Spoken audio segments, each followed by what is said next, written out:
afraid. I say I'm living on the fringe. We are ready for our first performer in the 2020 Hi DeF Fringe Festival. Yes, we are, and that is going to be Miss Ann Van Haney. Ann is presenting a world premiere of her newest solo show called Lunchtime Ashram. Lunchtime Ashram features Vera Frank. She can size up what you need and get you on track in 30 minutes or less.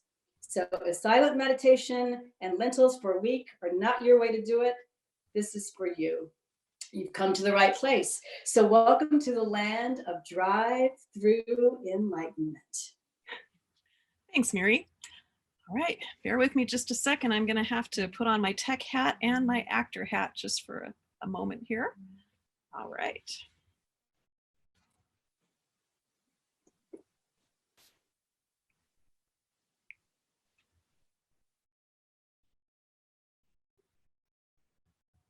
Okay.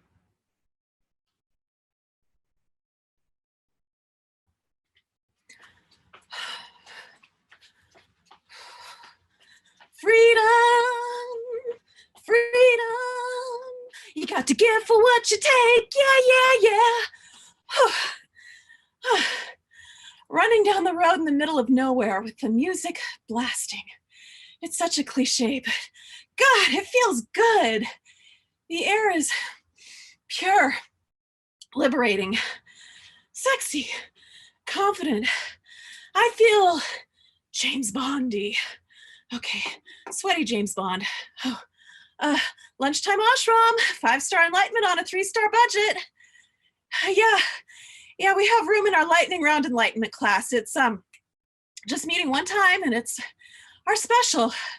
It's 29 minutes for 29 bucks. It's a spiritual tune-up to get your soul aligned and onto its path of intended higher purpose so you can get back to hiking in the national park. You want to sign up? Great. All right, well, I'm sure a sophisticated young person like you knows how to use Venmo, right? Okay, great. So just send the payment to Lunchtime Ashram. Yeah, all one word. Lovely. All right. Thanks. Oh, I haven't seen a desert tortoise out here yet.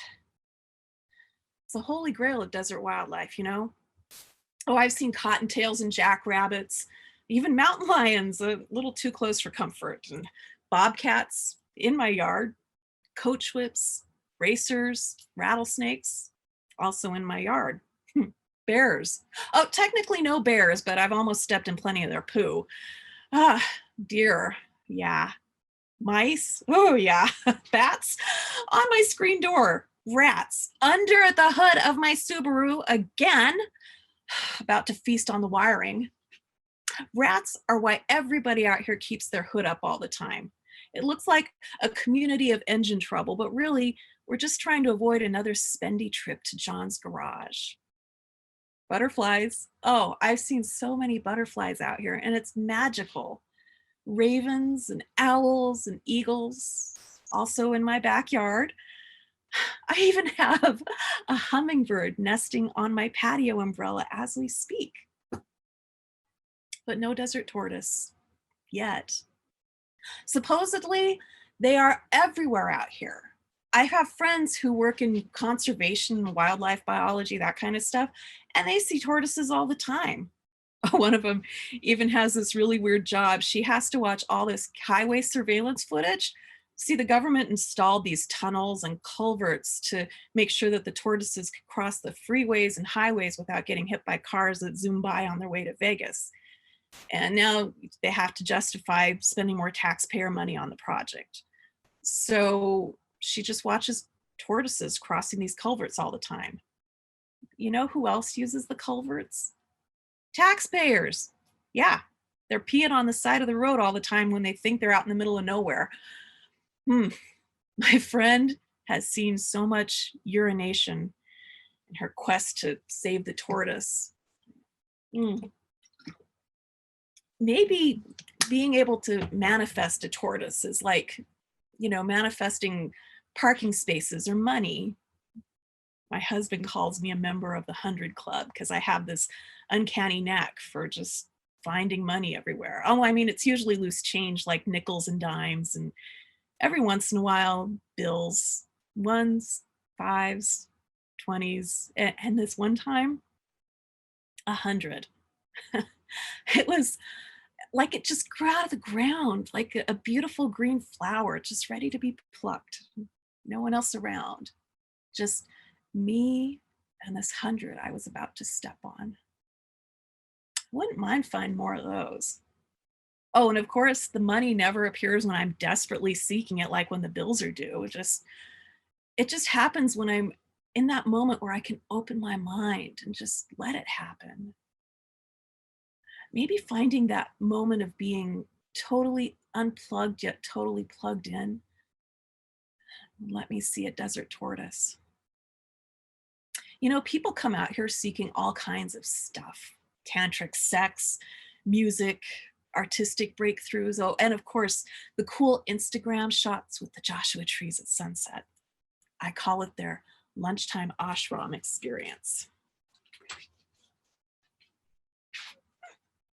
So I'm going to drive out into the middle of nowhere up from Coachella, and I'm going to go by the windmills, and I'm going to be in a fancy hot car, and I'm going to be wearing a bikini and Ugg boots, and I'm going to suck my tummy in and pose on the hood of the car and make my hands look like a fake gun and do duck lips. And then I'm going to see where I can eat breakfast, where the celebrities eat when they're in town in Joshua Tree. Oh, and then I'm going to drive through the national park, and I'm going to feel awestruck at the natural beauty. But, you know, there's not really any amenities out here. They don't even have running water in the national park. And then I'm going to be so glad when I'm back on the highway and back in civilization, I can stop at Starbucks. And after I finish my latte, then I'm going to drive up to Pioneer Town, and I'm going to jostle shoulder to shoulder with people to get a seat at that restaurant where Paul McCartney played a few years ago. And then I'm going to get their t-shirts, of course, and I'm going to pose out front.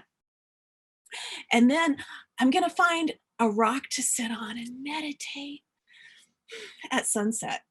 And then I'm going to stay in an Airbnb and get in one last Instagram doing yoga. And then I'm going to drive down to Palm Springs and play a round of golf. It's perfect. I shouldn't slam on the tourists too much. I mean, after all, they pay the bills for a lot of people living out here in the Wild West, including me. I'm Vera Frank, owner and proprietor of the Lunchtime Ashram, located in beautiful Joshua Tree, California. I specialize in facilitating magical experiences, spiritual breakthroughs, and epiphanies, but I leave enough time for clients to get change for that 5-star dinner they reserved months ago. I call this the investment concept of drive-through enlightenment. See, I was inspired to start this business when I found out that a friend of mine paid $5,000 for a week in the middle of nowhere out by Amboy for a silent meditation retreat. I mean, why would anybody pay $5,000 for anything in Amboy, let alone a week of humility and chastity? I realized that the significance was in assigning meaning, feeling like someone had received real value for the ritual they had experienced, kind of like paying $500 for a ticket to Hamilton. I mean, don't get me wrong, I am a major fan of Lin-Manuel Miranda. I paid $200 for my Hamilton seat, and that was plenty enough magical for me for quite a few years. But I knew I needed to have all different pricing levels and all different experiential opportunities. I didn't want anyone to feel like it was too out of reach or too accessible. See, some people just want reassurance that they're on the right path. And some people desperately want to feel like they scored a bargain. And some people feel like they've got this need to splurge. And, you know, regardless of the price, they all crave that kid on Christmas morning wonder and anticipation. So I created that same kind of magical feeling but I package it differently. My target audience is the person who thinks a week of silent meditation and eating lentils and kale is very noble, but deep down doesn't want to endure all that. You know, people who are kind of woo-woo, but more about woohoo. Oh, well, the concept started to resonate. People are happy. I've never had to pay for advertising. It's all word of mouth from customers. And now it resonates enough to pay my mortgage. Not bad, huh? You know, sometimes people ask me for my profoundest, deepest thoughts on spiritualism, what it means to me. I always deflect though, and I say, what I think doesn't matter. They're here on a journey of discovery for themselves, and the insights should come from their hearts. Their journey shouldn't be swayed with my musings. They don't want to hear that I think most of it's a sham. I mean, come on, let's get real. A popsicle stick could be your sacred talisman if you endow it with that much holiness, right? But you know, I don't want to ruin that Christmas morning feeling for anybody. There was this artist, well, this art forger in the UK. His name's John Myatt. And his fake paintings sold for oodles of money. I mean, people were so insistent that his stuff was the real deal. Even people who should have known better, all kinds of art experts. Anyway, he went to jail, but now he's out and he helps to find other art forgers. And then when people find out who he is, they want to know if their paintings are the real deal or one of his. And he always asks them, do you really want to know? Do you really want to know? Because, I mean, do they really want to find out that they paid $1 million for a forgery? Or do they want to keep that Christmas morning feeling every time they see those water lilies in their foyer? What about you? Did you want to know? Oh, excuse me. Lunchtime ashram. Remember to breathe. Yes, we have room in our lightning round enlightenment class. It just meets once. Well, it's our special, $29 for 29 minutes. And it's a spiritual tune-up to get your soul aligned and onto the path of its intended higher purpose. So you can get back to journaling and doing watercolors in the desert. Well, I know you've only got so much time on your vacation, so we make it short and sweet. Great. All right. Just bring a check or cash with you. Yeah, we trust you. It's the honor system out here in the desert. All right. Thank you. I don't actually live in Joshua Tree. I wanted to, but there was no real internet. I mean, can you believe that? I was renting a place that had this satellite dish internet that was metered and it was really slow. You can't stream anything or play games or whatever you wanted to. I was driving back and forth to Palm Springs every week just to use decent internet. It might as well have been 1992. You know, those Insta girls. They don't tell you so much about that, do they? No, they don't tell you that part, that the desert is beautiful, but there's no real internet in most places. They probably don't tell you that because they don't have internet to tell you that, but it's starting to change a little. I mean, it's good and bad, but you know, deep down, do you really want it to change? Maybe it's hypocritical for the founder of the Lunchtime Ashram to say this, but it kind of builds character. It means more when you have to work hard for something like refinishing your own hardwood floors or washing your clothes by hand and hanging them out to dry or making your own bread from scratch, or seeing a desert tortoise just walking around in all its glory. They move faster than you think they might. I mean, not as fast as a cheetah, but you know, a speed walking human could keep up with them, give them a nice run for their money. Yeah, could be fun to see that. Oh, huh, of course.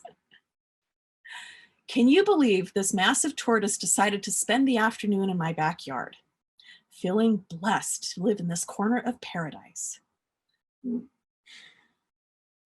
It's my friend Jill. She just moved here from Ohio a month ago. Oh, wow. It's beautiful. You must be growing the right kind of cactus fruit, LOL. Congratulations.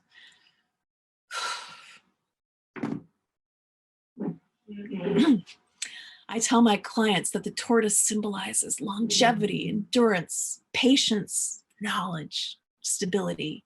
When a tortoise crosses your path, it means you have to trust your innate knowledge, your ability to work things out, carefully observe the details and proceed. It's good advice for walking around the desert too. I mean, you want to carefully observe in case a snake is taking a nap or a cactus pot is lying in wait where you're about to sit down.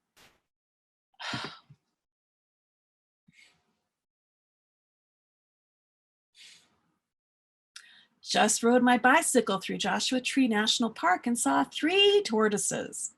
Thanks so much for your insight and all your good vibes yesterday.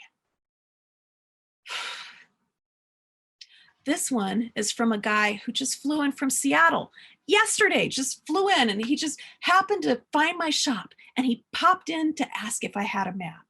And I didn't, but I told him that I could give him a spiritual map so he could understand his soul and his direction in life. I guess it worked. Yay.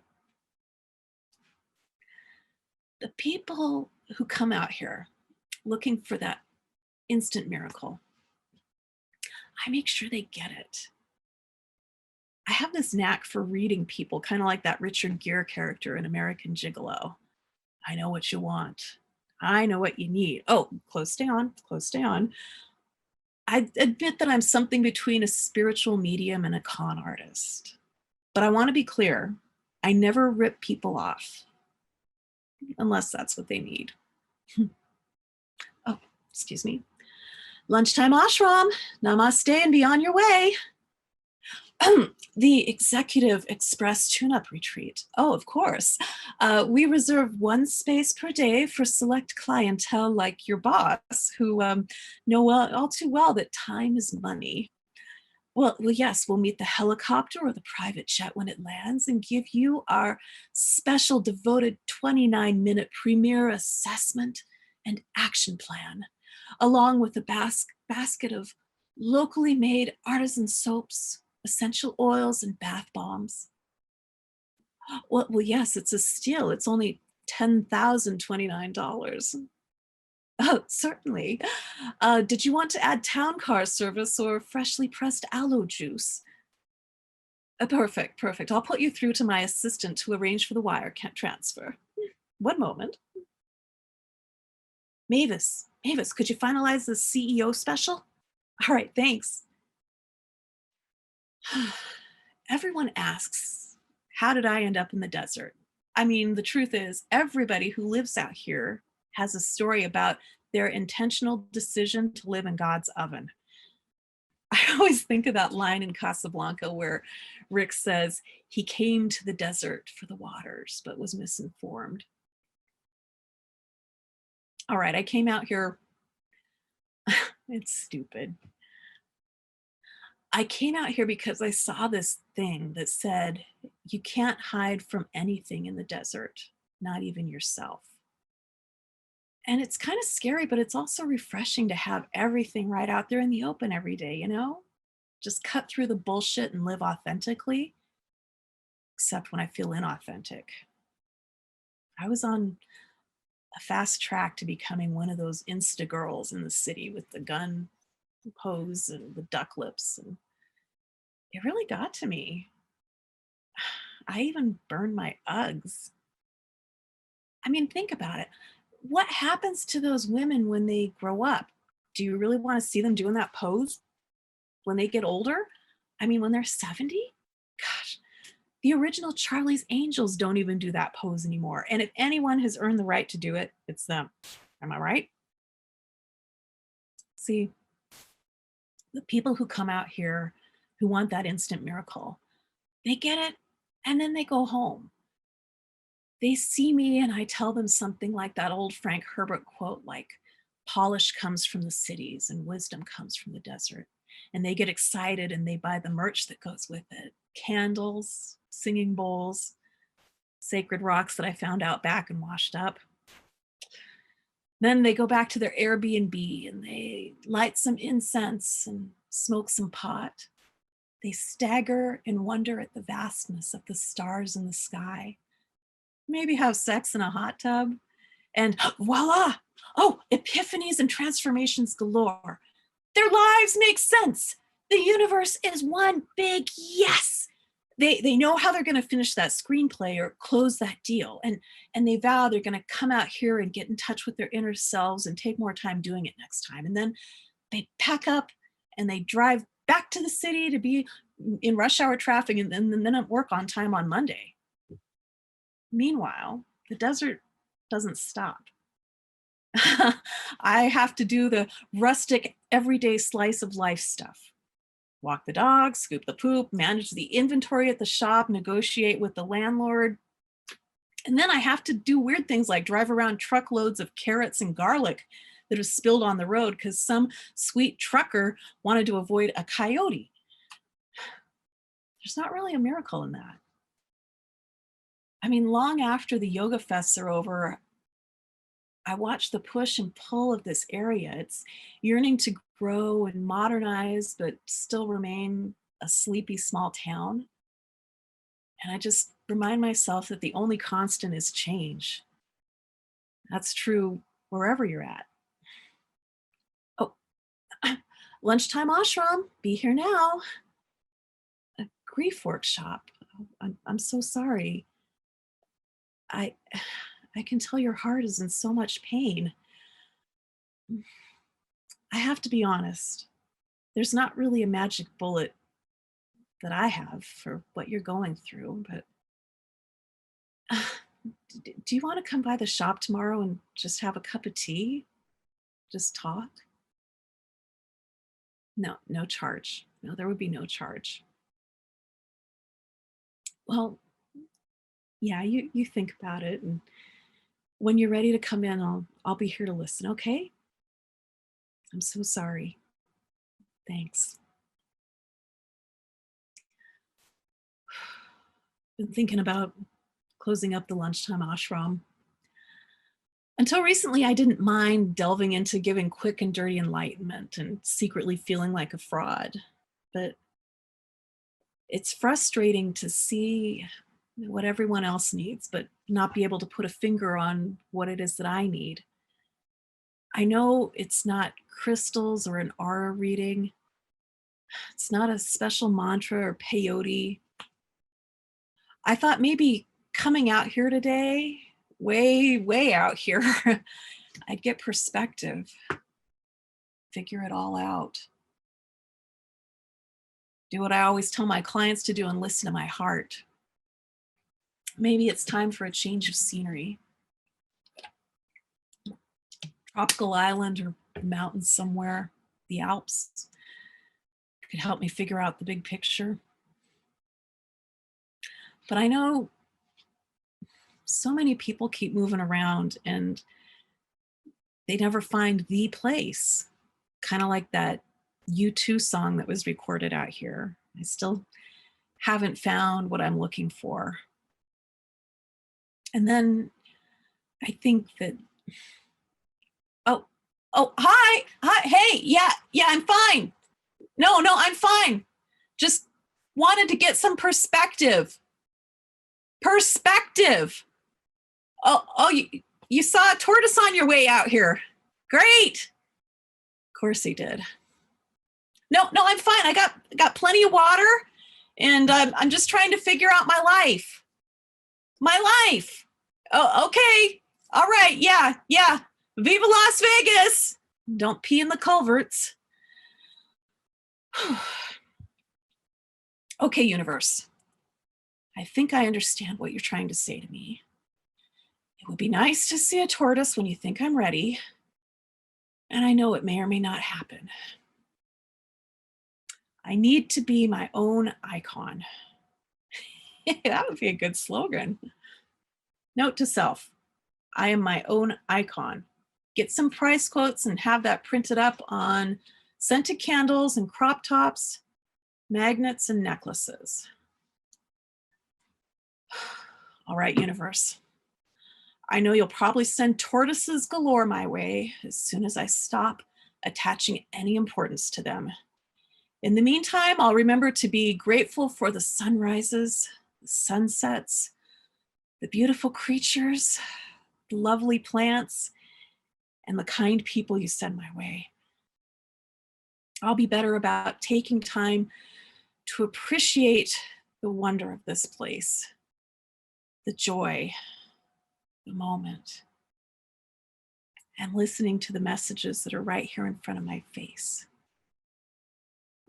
Be here now. All right. Thank you, desert, for listening. Time to supersize my enlightenment. Freedom, freedom. You got to give for what you take. Yeah, yeah, yeah.